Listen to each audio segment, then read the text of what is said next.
this paper, I recommend it to everyone really because it's like a really heterodox, interesting approach. It's called Money and Inflation. It's a working paper, so I don't really know if it's ever officially been published or whatever, by Randall Wray. You can get it for free. We put a link in the We'll put it in the link, yeah. But I mean, there's a lot of stuff before this I'm getting into. But I just want to mention this one thing here. The post-Keynesian approach to pricing. So because there's this idea that in the classical theory anyway, there's this idea of market clearing, right?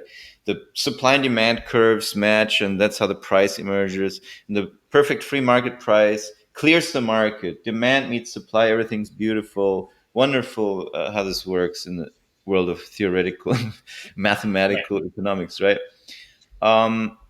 So then he goes into, okay, he explains a lot beforehand, before I get into this, about why this is not, there's no evidence for this. This is a fictitious model.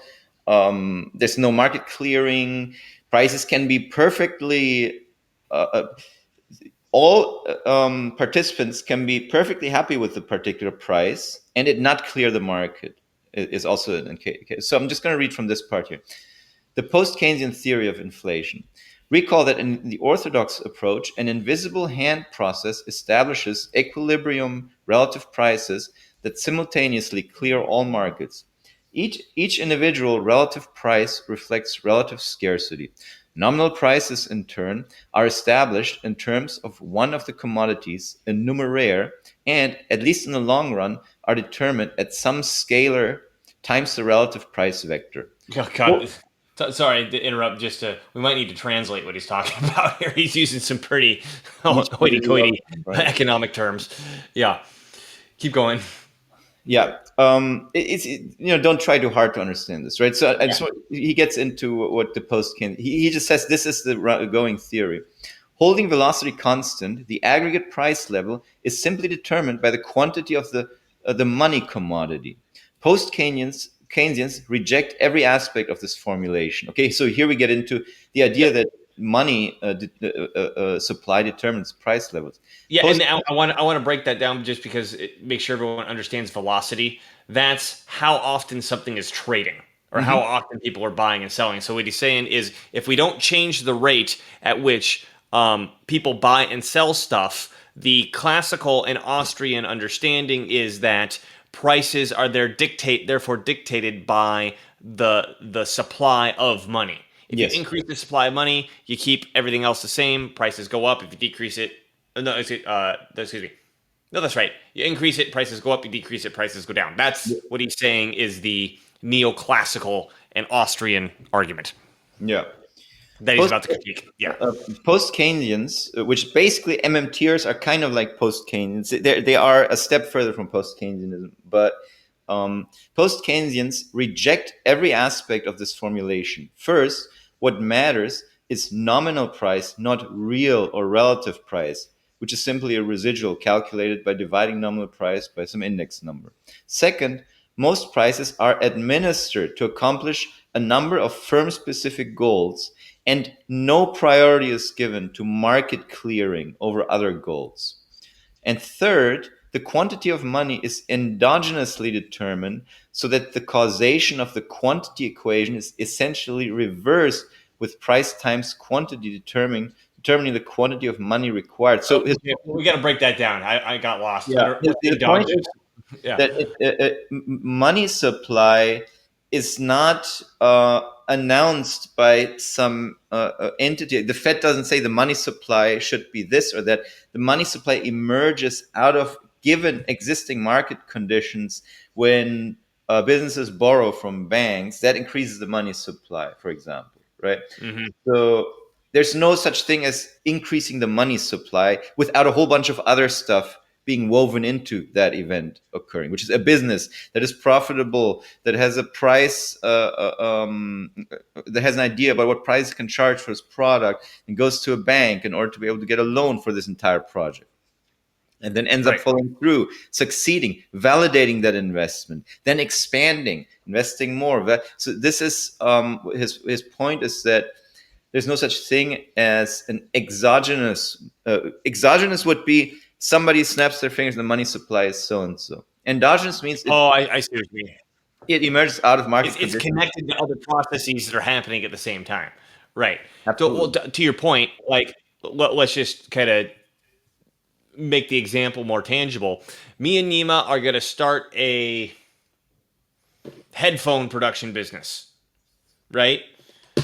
And so we need to get a loan from a bank, and we borrow $1 million from a bank. We start a business. We hire people. So we're taking unused resources theoretically, which is from the labor pool. First of all, and we're creating a product. Sorry, right? First of all, you have to explain to the bank before you even get the loan. You have to explain to them, what is this product? What does it look like? What am I going to charge for it? Right? Yeah. I just want to make it clear how important how do you know people are going to buy it and you're going to be able to pay this loan back? Mm-hmm. Right. So the point being is when that $1 million is created and we turn around and we're successful, we've increased the money supply by $1 million, but we've also increased the things in the economy that you could buy. Yep. Right. So the goods and services that have increased with the money increase. That's what's meant by endogenous, as opposed to, hey, the government printed more money. It just fell out of the sky. Although I guess going back to our earlier conversation, increasing interest rates is interest rates is an example of an exogenous variable. Yeah. So the risk-free interest rate is exogenously set by the Federal Reserve Bank. So that's an example of an exogenous variable. Money supply is an endogenous variable because it is not decreed and declared by some entity from the outside of the system. It emerges as a attribute of the existing system, with the whole thing preceding that event, which an entrepreneur going to a bank with a project, then getting the loan, increasing the money supply as a result of a bunch of stuff that has already occurred. So that the causation I think this is also. Go ahead. I was gonna keep reading. Oh, okay. Let me add this point then. I think this is a good time to point out what Richard Werner points out, is that there's really two things that you can generate money via loans for: businesses and assets. If you generate money for businesses that are creating new goods and services, you're typically not going to see inflation, because the goods and services are increasing with the amount of money increasing. Versus if you just throw it at assets, and I think real estate is one of the easiest things to think about, where if the whole banking sector says, okay, really push to have more real estate loans, but you're not significantly increasing the number of places to live, now you've got more money bouncing around the same number of assets, the same number of things to buy, right? So you could see inflationary pressure if that money generated is thrown at assets that are already existing versus thrown at businesses that are going to create new goods and services. Yeah. And the quantity of money is endogenously determined, so that the causation of the quantity equation is essentially reversed, with price times quantity determining the quantity of money required. You understand now? The price, huh? Yes, I was nodding my head. I get it. The price is determined before the bank even gets the loan, and so price times quantity determining the quantity of money required, the amount of money that I have to borrow, or the bank will loan to me. The Post-Keynesian approach to pricing, especially the approach to the pricing decisions made at the individual level of the firm, is dealt with in another chapter. However, it is useful to briefly examine Hyman Minsky's views on price formation in order to provide the background to the Post-Keynesian approach to inflation or determination of prices at the macro level. In Minsky's approach, all financial commitments are in nominal terms, and all income flows. I'm sorry. What's nominal mean in this sense? It's, you look at the actual amount of money and not some adjusted amount Like today there was some inflation. Yes. So yesterday it was real dollars, but so yesterday it cost $1. Today it's $1.04, but in real dollars it was actually one. Yeah, and also because the thing is, in the neoclassical approach, there is no money actually. Interestingly, in that sense, because prices are just a reflection of the relative um, relationship of the value of the goods to one another. Mm-hmm. So he's kind of making the point that, in the neoclassical approach, it almost tries to eliminate the relevance of these processes that we're describing here: borrowing money from a bank, getting it to your bank account, having liquidity preference. MMT looks at money more as a real thing that has a real impact. Neoclassics looks at it as an afterthought, or kind of a little annoying. It's a ratio, basically. Yeah, it's an annoying little tool that facilitates other things that are paramount, more important. In Minsky's approach, all financial commitments are nominal terms and all income flows are nominal terms. It matters whether an economic unit's nominal inflow is greater than its nominal outflow. Hence, money cannot be neutral in this sort of world. This view is similar to the monetary theory of production briefly examined above. However, Minsky's analysis focuses in greater detail upon modern financial relations. In the real world, nominal prices are administered in large part to gain control over nominal inflows, while relative prices are just a residual that is mainly non-discretionary. So, break that down. Prices are set by a corporation from the top down in order to achieve company-specific goals. They're not an expression of some individual's relative preference of one good over another. And they're in that sense also, what follows from that is that they're not market clearing. Prices are just a residual that is mainly non-discretionary. Relative prices. So in the real world, nominal prices are administered, and they're administered top down to achieve profit goals. Minsky argued that prices in a monetary production economy perform 5 main functions. Prices, 1, ensure a surplus is generated. 2, ensure that at least some of the surplus goes to owners of capital. 3, ensure the market or demand price of capital assets is consistent with current production costs, or supply price. So this is ensure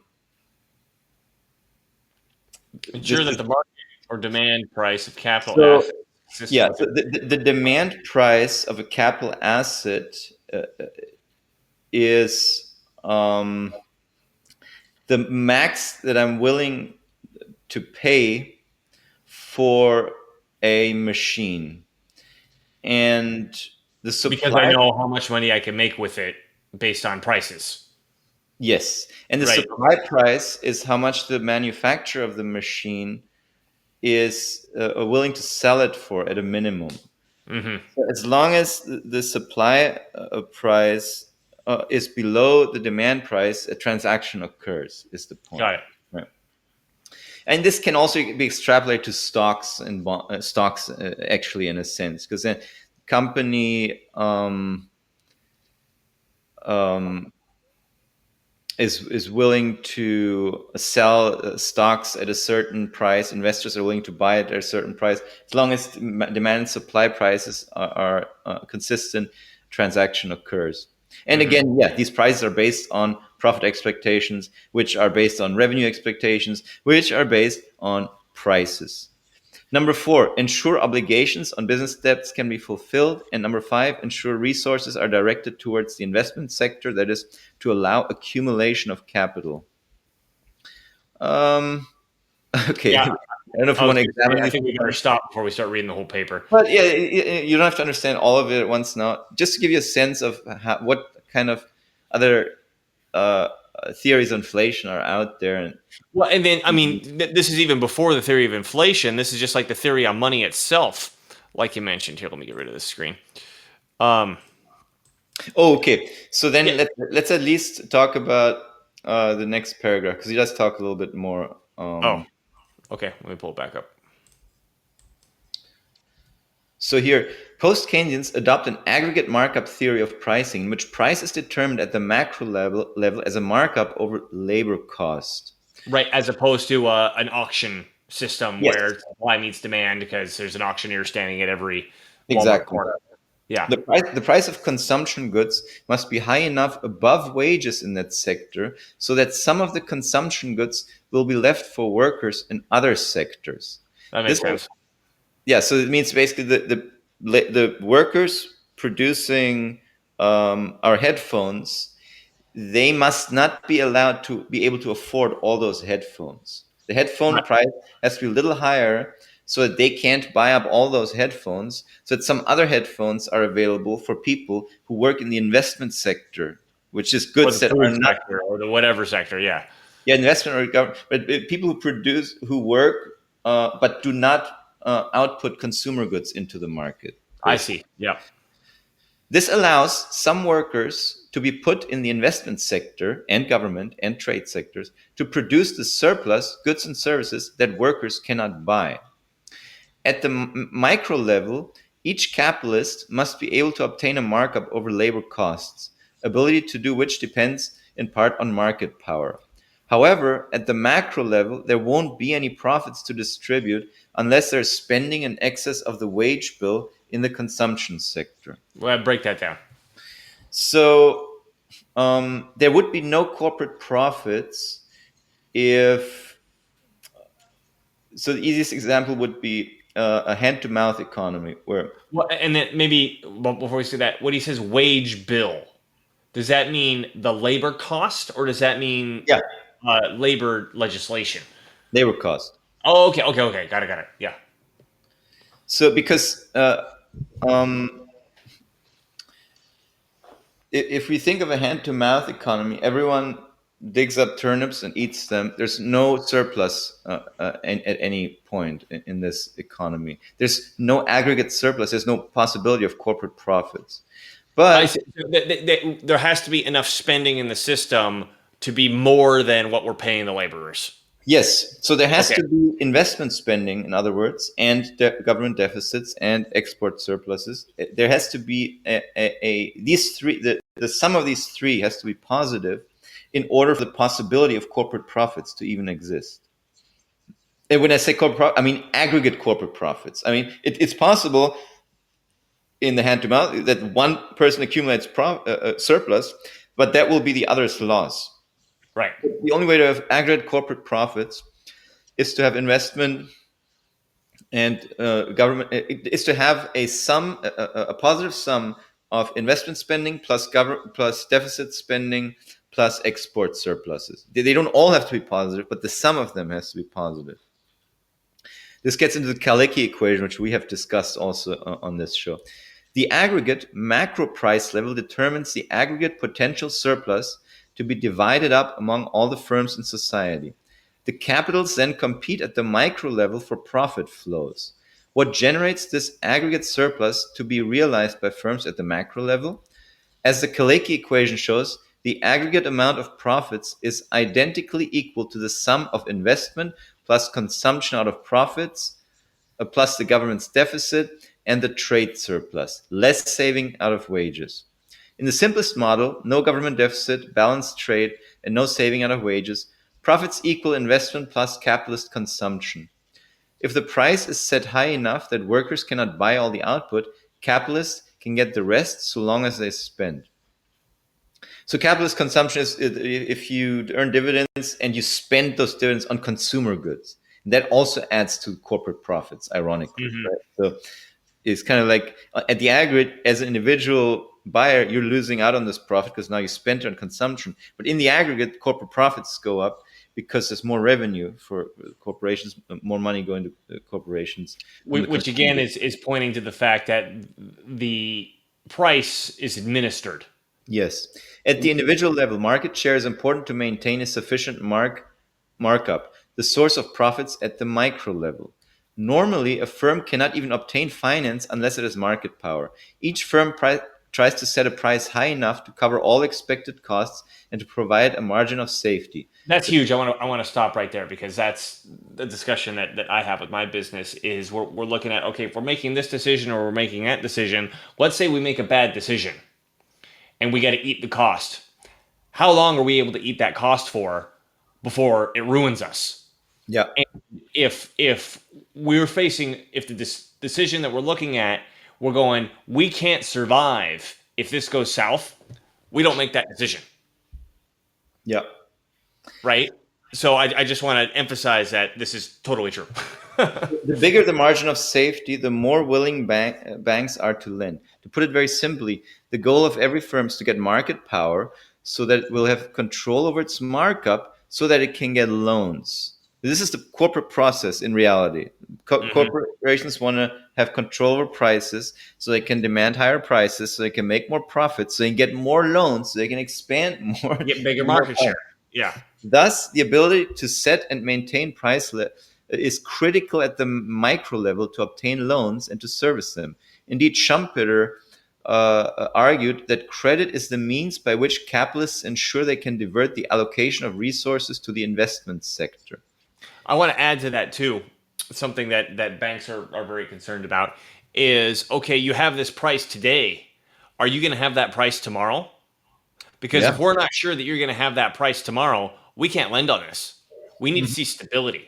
So that's another force that says, okay, there's a force by the capitalist to say, I have to ensure that if the price is this today, that I'm able to safely project that for 3 years or whatever the bank wants to see. Otherwise, the bank's going to be like, we don't have confidence in this. Market power. Market power and the ability to set price is critical in determining who gets credit, but the amount of surplus available at the aggregate level depends on the aggregate markup.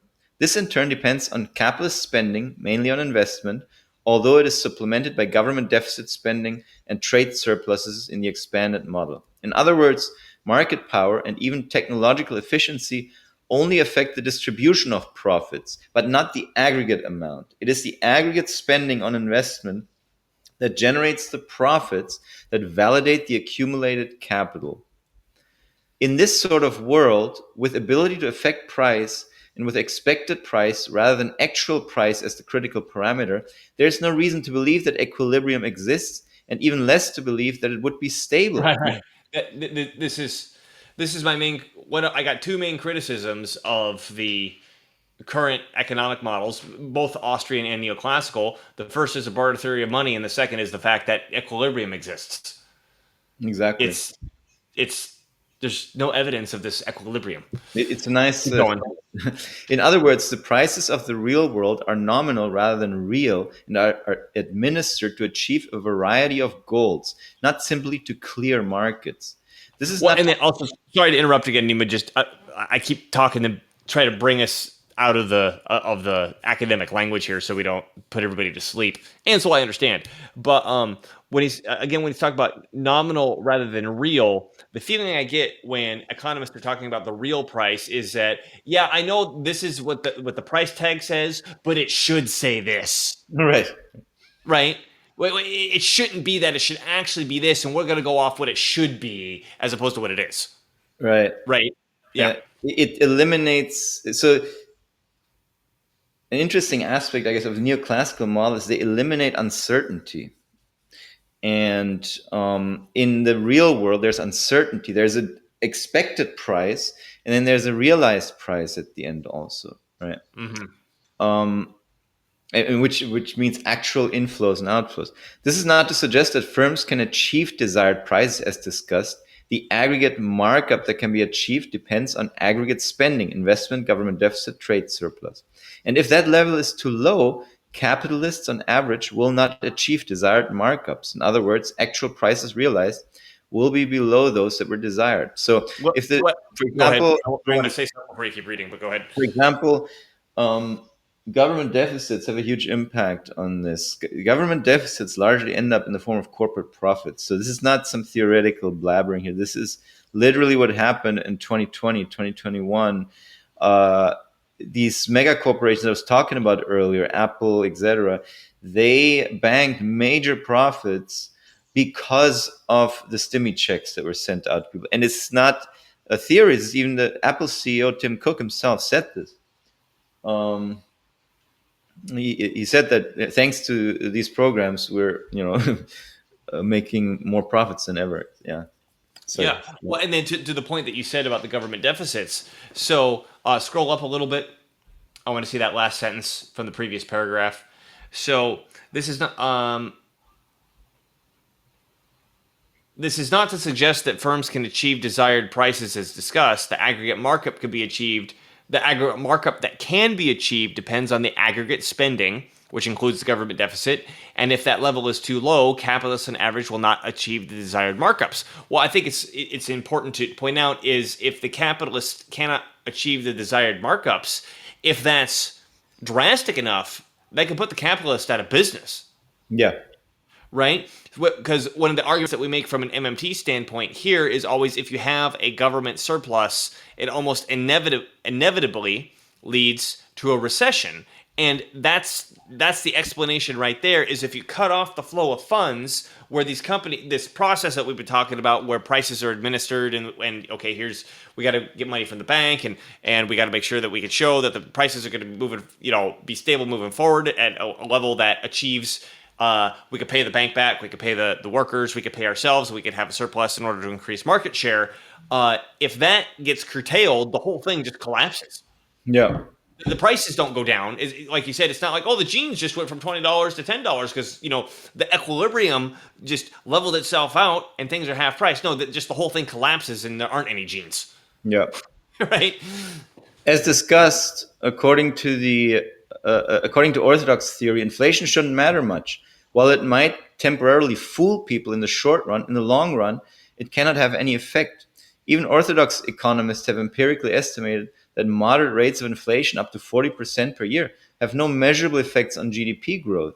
These theoretical and empirical results, however, contrast markedly with Orthodox policy prescriptions, which call for vigilant central bank watch over inflation rates. Indeed, at the beginning of the new millennium, Orthodox consensus appears to be that central banks should only be concerned with inflation and that they should keep inflation below some very low rate, such as 2% per annum. What is most remarkable is that Orthodox economists are willing to impose very high, quote-unquote, short-run costs in terms of high unemployment and low GDP growth in order to attain low inflation, the benefits of which are at best thought to be very small. Right. Well, this goes back to, okay, screw what's actually happening in reality. Our number needs to be right. Yeah, number needs to be perfect. So I feel we need to have the right number. So as many people who get unemployed, as many businesses get destroyed, that's not that important. What's important is our number looks good. Yeah, it's almost like a cross-discipline mental illness because it exists in so many fields. Where we saw this during the COVID lockdowns, we have to achieve this number of positive COVID tests and all that stuff. Almost exists universally. Global warming, same idea, right? Temperature needs to grow at 1.5%, and that's the perfect number for some reason. Right. In contrast, post-Keynesians believe that nominal prices do matter. Ability to administer prices is essential, particularly given long-lived and expensive capital equipment. As Ingham notes, money prices are the result of complex power struggles, both between capital and labor and among capitalists. When labor is strong, it can push up wages. In order for individual firms to maintain markups from which profits are derived, they must raise prices in compensation. This could be called cost-push inflation, and would be more likely to result from decentralized wage bargaining in the presence of strong labor unions, with each individual union trying to obtain larger than average wage increases for members and possibly generating a wage price spiral. On the other hand, markup or profits inflation results when firms are able to raise the markup over wage costs. At the individual level, the markup is largely the result of oligopolistic pricing processes. However, oligopolistic? Yeah, it's a few people controlling a market. Okay. Got it. A few entities, not one. As discussed, the aggregate markup is determined by certain kinds of spending. Thus, the aggregate markup over wage costs will be higher if investment spending, the government's deficit, and the trade surplus or capitalist consumption is higher. All things equal, a society with rising investment or export or government deficits as percentage of GDP will face higher rates of inflation, as the aggregate markup will have to rise to ensure that domestic workers can purchase only a falling share of output. This is the crucial sentence here, I think. So Yeah, this break it down. encapsulates the MMT theory of inflation, probably better than anything else, or at least Randall Wray's view of inflation.